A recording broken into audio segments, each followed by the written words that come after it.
नमस्कार मंडळी, निकिताज रेसिपीमध्ये तुम्हा सर्वांचे खूप खूप मनापासून स्वागत। तर आजची खास रेसिपी आहे, तुमच्यासाठी खास रेसिपी बनवली संडे स्पेशल ढाबा स्टाईल अंडा भुर्जी। चला तर मंडळी, ढाबा स्टाईल अंडा भुर्जी कशी बनवायची हे बघण्यासाठी व्हिडिओ शेवटपर्यंत नक्की बघा। आवडल्यास लाईक कमेंट शेअर करायला विसरू नका। खूप चमचमीत झणझणीत आणि भन्नाट अशी रेसिपी आजची झालेली आहे। नक्की ही रेसिपी ट्राय करा।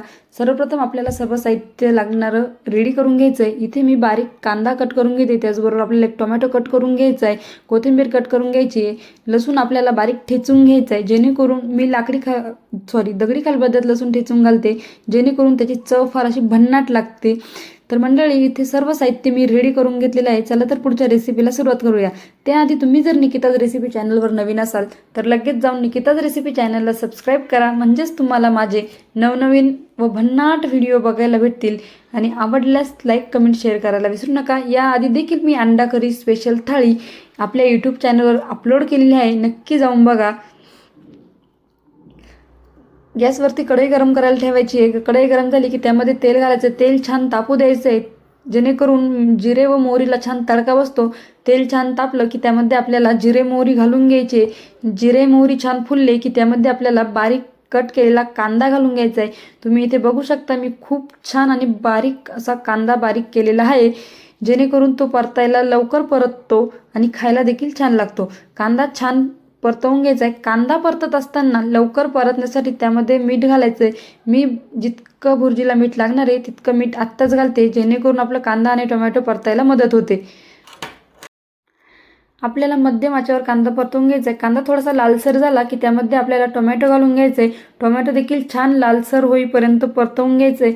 5 ते 7 मिनिटं मध्य आचेवर टोमॅटो आणि कांदा आपल्याला झाकण ठेवून छान परतवून घ्यायचा आहे। तेल सुटेपर्यंत कांदा आणि टोमॅटो छान परतलं की आपल्याला त्यामध्ये ठेचून घेतलेला लसूण घालून घ्यायचा आहे। त्याचबरोबर जगभरातील प्रसिद्ध म्हणजे आपले मसाले त्यामध्ये घालून घ्यायचे। त्यामध्ये मी घातलेला आहे हळद, लाल तिखट, लाल बेडगी मिरची पावडर, काळा मसाला व थोडी धना पावडर घातलेली आहे। आणि सर्वात महत्त्वाचं, अंडा भुर्जीमध्ये मी इथे मटन मसाल्याचा वापर केलेला आहे। आधी हे मसाले छान असे मिक्स करून घ्यायचे आणि 1 चमचाभर इथे मी मटन मसाला घातलेला आहे।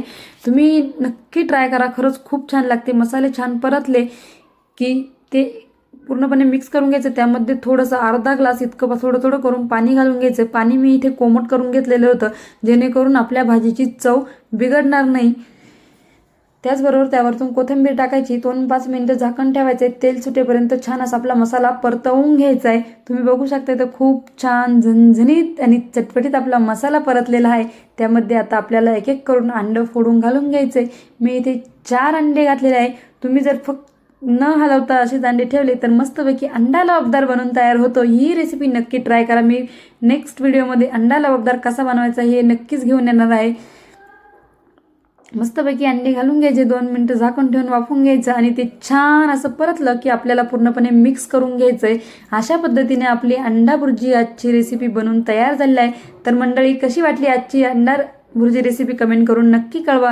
पुन्हा भेटूया अशाच नवनवीन खमंग आणि भन्नाट रेसिपींसोबत निकिताज रेसिपी चॅनलवर। तोपर्यंत मस्त राहा, खात राहा आणि सर्वात महत्त्वाचं, मराठमोळ्या पदार्थांचा आस्वाद घेत राहा आणि निकिताज रेसिपी चॅनलला